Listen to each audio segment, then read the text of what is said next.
김학의 전 법무부 차관이 별장 성접대 의혹이 불거진 지 6년 만에 구속 갈림길에 섰습니다. 김 전 차관은 조금 전인 오전 10시쯤 법원에 출석해서 현재 영장 심사를 받고 있습니다.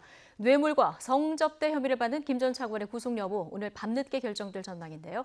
현장에 나가 있는 중계차 연결해 보겠습니다. 박기환 기자. 네, 서울중앙지방법원입니다. 네, 김학의 전 법무부 차관 오늘 일단 출석할지 안 할지가 관심이었는데 나왔습니다.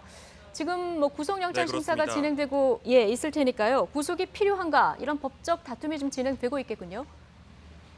네, 김학의 전 법무부 차관의 구속영장 심사는 조금 전 오전 10시 반부터 서울중앙지방법원 319호 법정에서 시작됐습니다. 김 전 차관은 오전 10시쯤 영장 심사 시간보다 30분 정도 빨리 수사관들과 함께 법원에 도착했는데요. 굳은 표정을 한 김 전 차관은 기자들의 질문에도 아무 말 없이 법정으로 들어갔습니다. 직접 들어보시죠. 오늘 법정에서 어떤 점 주로 설명하실 예정이신가요? 윤중천 씨 모르십니까? 김 전 차관은 어젯밤 늦게까지 오늘 영장 심사에 출석할지를 두고 고심한 것으로 전해졌습니다. 이 때문인지 검찰 수사관들은 김 전 차관 집을 찾아가 법원까지 동행한 것으로 알려졌습니다. 자신의 구속 여부가 결정되는 중요한 자리인 만큼 직접 법정에 나와 발언 기회를 얻기로 결심한 것으로 전해집니다. 오늘 영장 심사에 검찰 측에서는 뇌물수사팀 검사 2명이, 김 전 차관 측에서는 김정세 변호사를 비롯한 변호인단이 출석해 구속 필요성을 다툴 예정입니다.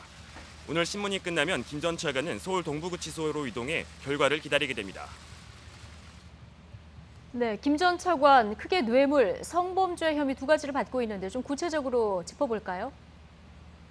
네, 김학의 전 법무부 차관은 1억 7천만 원대 뇌물 혐의를 받고 있습니다. 먼저 건설업자 윤중천 씨에게서 수차례 성접대를 받고 고가의 그림과 현금을 챙긴 것만 3천만 원이 넘습니다. 또 성접대 여성을 입막음하려고 윤 씨가 이 여성을 상대로 제기했던 1억 원대 소송을 포기하도록 유도한 혐의도 있습니다.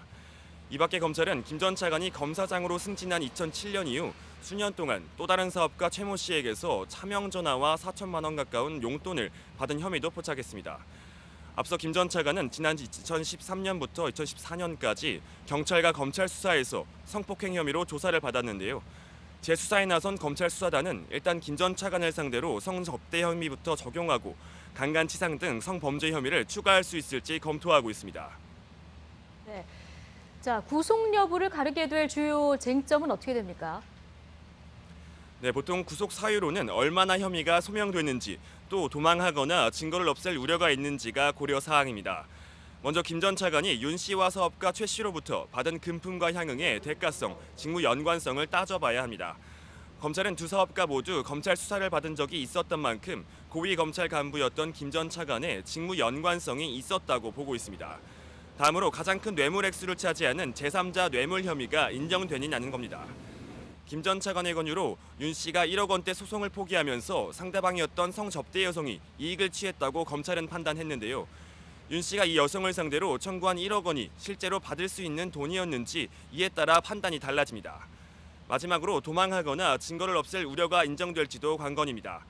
김 전 차관이 지난 3월 법무부 과거사위원회의 수사 권고를 앞두고 출국하려다 긴급 출국 금지 조치를 당한 점이나 윤준천 씨 등 다른 사업가를 접촉하려 했던 정황은 불리하게 적용될 것으로 보입니다. 검찰은 김 전 차관이 두 차례 조사에서 윤 씨를 모른다며 기본적인 사실관계마저 부인한 점을 토대로 증거인멸 등 우려가 있다고 보고 구속영장을 청구했습니다. 김 전 차관이 오늘 법원의 영장심사에서 어떤 태도를 보일지 주목됩니다. 지금까지 서울중앙지방법원에서 YTN 박규환입니다.